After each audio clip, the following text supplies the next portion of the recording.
The idea of free, prior, and informed consent comes from the United Nations declarations that Canada has signed in regard to Aboriginal rights and land use. In a nutshell, if a mine has a free, prior, and informed consent from the community, then it means that the community wants the mine to proceed. In BC, free, prior, and informed consent for a mine is not required. Let's take a closer look at each part of that phrase, starting with consent.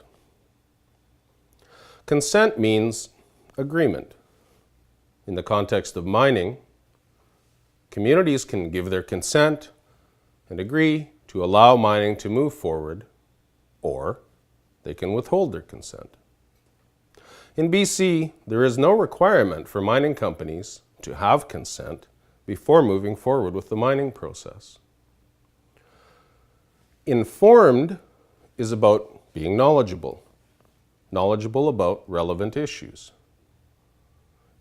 Information can be provided by miners, government, consulting companies, elders, and a range of others.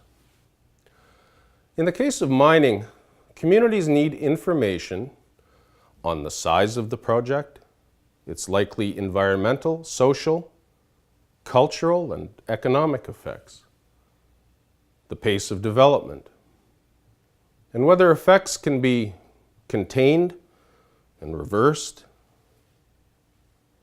Prior relates to the timing of when consent is given.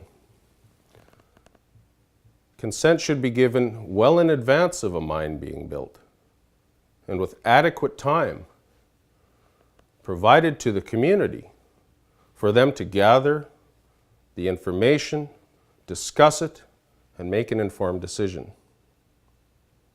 Free means consent is given free of coercion, intimidation, or manipulation.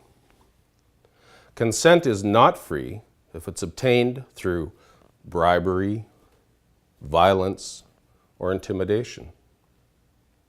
A consistent problem with the current BC mine proposal review process is that it proceeds at a pace that is too rapid for communities. Frequently, communities choose not to engage in the mine review. Now, this does not mean they give their consent. They simply choose not to participate. Free consent means actively giving consent. Communities must have the time and resources to participate.